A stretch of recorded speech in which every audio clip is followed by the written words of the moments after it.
అసలు అసలు అసలు అందరూ కూడా గుర్తుపెట్టుకోవాల్సిన వాస్తవమైన విషయం ఏమిటో తెలుసా? రాయలసీమ లిఫ్ట్ ప్రాజెక్ట్ అనేది కొత్త ప్రాజెక్ట్ కాదు. It is not a new project.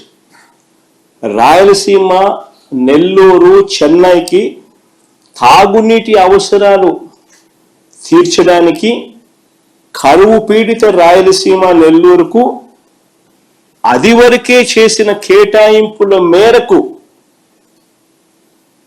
ముందే కట్టి ఉన్న రిజర్వాయర్లకు నీటిని సప్లిమెంట్ చేసే లిఫ్ట్ ఇది.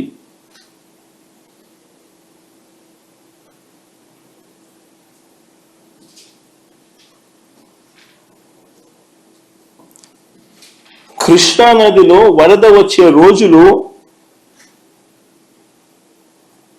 రోజు రోజుకు తగ్గిపోతా ఉన్నాయి. ప్రతి సంవత్సరం తగ్గుతా ఉన్న పరిస్థితులు. 20-30 రోజుల కన్నా ఎక్కువ రాని పరిస్థితి, ఇప్పటికే పడిపోయిన పరిస్థితి.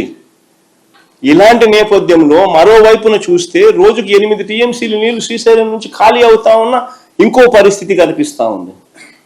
మరోవైపున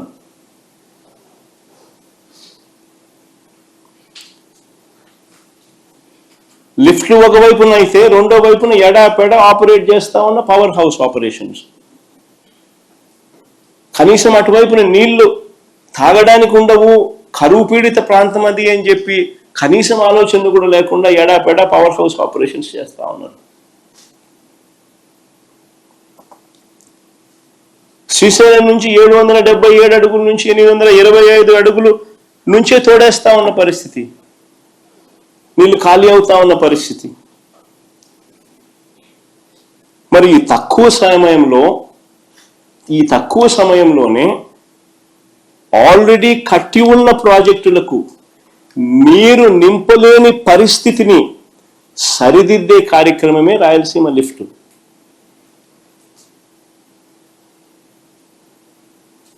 ఎన్ని అధిగమించి ఇప్పుడే పరిస్థితి 20 రోజులు 30 రోజులు రావడంలో నీళ్లు, మరోవైపున ఈ పరిస్థితి రోజుకి 8 టీఎంసీలు నీళ్లు శ్రీశైలం నుంచి ఖాళీ అవుతా ఉన్న పరిస్థితి, అయ్యబోయే పరిస్థితులు. మరి 20-30 రోజుల లోపల ఏ రకంగా నీళ్లు రాయలసీమ ప్రాజెక్టులకు అందుతాయి? దాన్ని సరిదిద్దే కార్యక్రమమే ఈ రాయలసీమ లిఫ్ట్. కొత్త రిజర్వాయర్లు ఏం లేవు దీంట్లో. ఉన్న రిజర్వాయర్లకు నీళ్లు అష్యూర్డ్గా పోయి పంపించే కార్యక్రమమే ఈ project.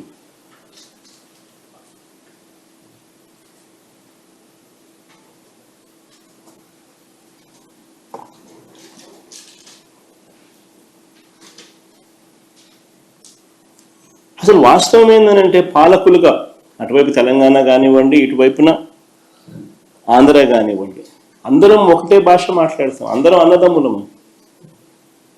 Nobody is against the other. Telangana ప్రాంతంలో వాళ్లకు నష్టం చేయాలని జగన్ ఏ రోజు ఆలోచన చేయడు, తపన పడడు, తాపత్రయపడడు. అయితే మా ప్రాంతంలో ఉన్న మా వాళ్లకు మాత్రం నష్టం జరగకుండా చూసుకునే కార్యక్రమం కూడా చేయడం మా ధర్మం. కొత్త రిజర్వాయర్లు ఏం కట్టడంలా, ఉన్న రిజర్వాయర్లకే నీళ్లు ఖచ్చితంగా ఆ రిజర్వాయర్లకు చేర్చగలిగే కార్యక్రమం చేయలేకపోతే చరిత్రహీనులమవుతాం. This is what we have done. దీంట్లో ఒక ఎమోషనల్ డ్రామాస్ ప్లే చేసి భావోద్వేగాలను రెచ్చగొట్టి ఇరు ప్రాంతాల ప్రజలకు మధ్య గొడవలు క్రియేట్ చేసే కార్యక్రమము పాలకులుగా ఉన్న కొంతమంది చేస్తా ఉన్నారు. తప్పది. ఫ్యాక్ట్స్ కరెక్ట్గా చెప్పాలి. కరెక్ట్గా చెప్పినప్పుడు ప్రజలైనా అర్థం చేసుకుంటారు. అందరం అన్నదమ్ములుగానే ఉన్నాం, అందరం అన్నదమ్ములుగానే కలిసిమెలిసి ఉన్నాం, కలిసిమెలిసి పెరిగినాం కూడా.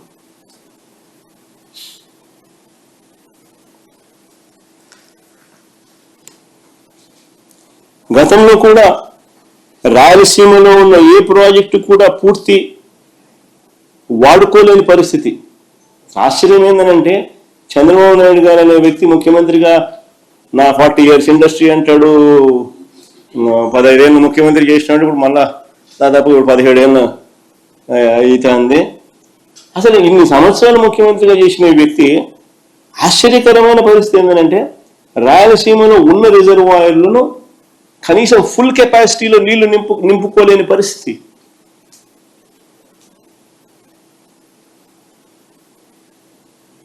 ఆశ్చర్యంగా అనిపిస్తుంది ఈ విషయాలు. ఇదే పెద్దమని చంద్రబాబు నాయుడు గారు ప్యాకేజీలు విడగొడతాడు. జీవో నెంబర్ 22, జీవో నెంబర్ 63 అని చెప్పి డబ్బులు ఎత్తే దానికోసం జీవోలు జారీ చేస్తాడు. రేట్లు పెంచేసి నామినేషన్ పద్ధతిలో దోచుకునే కార్యక్రమాలు చేస్తాడు వర్కులు ఇచ్చి. పేరుకు రిజర్వాయర్లు ఉన్నాయి కానీ నీరు నింపలేని పరిస్థితి. మేము అధికారంలోకి వచ్చిన తర్వాత ఒక్కొక్కటిగా దీన్ని సరిదిద్దుతూ వస్తా ఉన్నాం. మేము అధికారంలోకి వచ్చిన తర్వాతనే మొట్టమొదటిసారిగా దీన్ని సరిదిద్దే విధంగా అడుగులు పడ్డాయి. Telugu Ganga link canal 0 to 18 kilometres design discharge పంపించుకోలేని పరిస్థితి. 500 కోట్లు మేము ఖర్చు పెట్టి డిజైన్ డిశ్చార్జ్ మేరకు 15,000 క్యూసెక్లు దాంట్లో పంపించే విధంగా దాన్ని రిపేర్ చేసి ఆ 0 to 18 కిలోమీటర్స్ రిపేర్ చేసి తీసుకురాగలిగాం వాడుకలేకి. Telugu Ganga link canal, SRBC GNSS canal carrying capacities అంటే కెనాల్ క్యారీయింగ్ సామర్థ్యం రెండు కలిపి 30,000 క్యూసెక్లకు పెంచే పనులు మేము చేపట్టాం.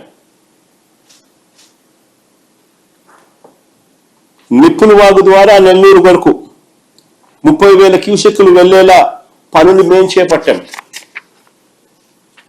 హెచ్ఎన్ఎస్ఎస్ లో కేవలం 2,000 క్యూసెక్లు మాత్రమే వెళ్తూ అంటే మేము వచ్చాక కాలువ సామర్థ్యాన్ని 6,300 క్యూసెక్లకు పెంచే పనులకు మేము శ్రీకారం చుట్టాం. ఆవుకుటనలు ఫాల్ట్ జోన్ సమస్యను గత ప్రభుత్వాలు ఏమీ తీర్చలేకపోయాయి. మేము వాటిని అధిగమించి మొదటి టన్నెల్ ద్వారా 10,000 క్యూసెక్లు, రెండో టన్నెల్ కూడా పూర్తి చేసి మరో 10,000 క్యూసెక్లు నీళ్లు పంపగలిగాం. 2 టన్నెళ్లు పూర్తి చేయడానికి 260 కోట్ల రూపాయలు వాటర్ ఫుటింగ్ బేసిస్ మీద ఖర్చు పెట్టి కంప్లీట్ చేసినాం. అవుకులో 3వ టన్నెల్ పనులు కూడా మొదలు పెట్టాం. గండికోట రిజర్వాయర్ కెపాసిటీ 27 టీఎంసీలు, ఏ రోజు 15-14 టీఎంసీలు మించిపెట్టలా నీళ్లు. మేము వచ్చిన తర్వాత 1000 కోట్లు R&R మీద డబ్బు ఖర్చు పెట్టి 27 టీఎంసీల ఫుల్ డిశ్చార్జ్ కెపాసిటీలో గండికోట నీళ్లు స్టోర్ చేసినాం. చిత్రావతి ప్రాజెక్టు ఏ రోజు ఫుల్ కెపాసిటీ 10 టీఎంసీల నీళ్లు ఏ రోజు స్టోర్ చేయలేదు. మేము వచ్చిన తర్వాత 280 కోట్లు ఖర్చు చేసి R&R పనులు పూర్తి చేసి 10 టీఎంసీల నీళ్లు మేము వచ్చిన తర్వాత పెట్టాం. బ్రహ్మం సాగర్ 17 టీఎంసీలు ఏ రోజు పెట్టలా.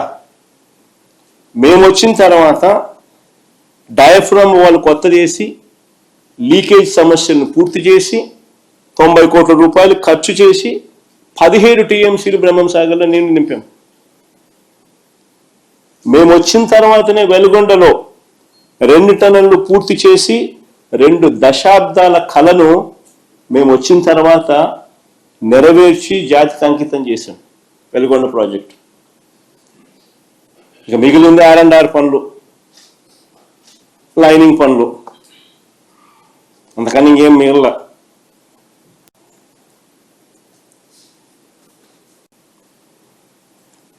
కొన్ని దశాబ్దాలుగా ఆశ్చర్యం కలిగించే విషయం, ఇంకా కొన్ని దశాబ్దాలుగా తెలుగంగలో అంతర్భాగమైన సోమశిల, కండలేరు రిజర్వాయర్లను పూర్తి కెపాసిటీలో ఏ రోజు నీళ్లు స్టోర్ చేయలేదు.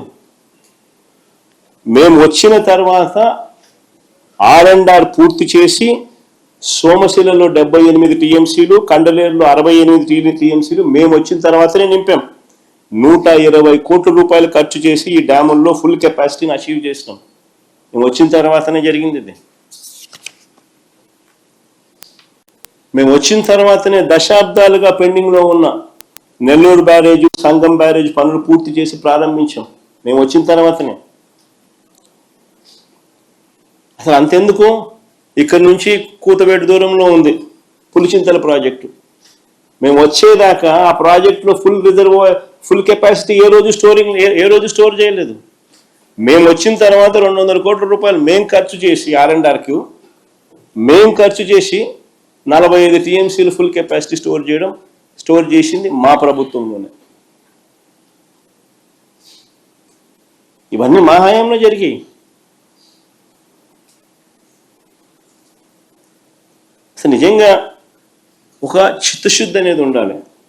రైతులకు మంచి జరగాలంటే ఏం చేయాలి, ఎలా చేయాలి అని ఒక చిత్తశుద్ధి అనేది ఉండాలి. ఒక చిత్తశుద్ధి ప్రకారము అడుగులు వేస్తే, మనిషిలో సిన్సియారిటీ, కమిట్మెంట్ ఉంటే ఏదైనా కానీ దేవుడు ఆశీర్వదిస్తాడు, పనులు జరుగుతాయి. అవి చంద్రబాబు నాయుడుతో లోబడిన పరిస్థితులు, జగన్ ప్రభుత్వంలో కనిపించిన పరిస్థితులు అవే తేడా.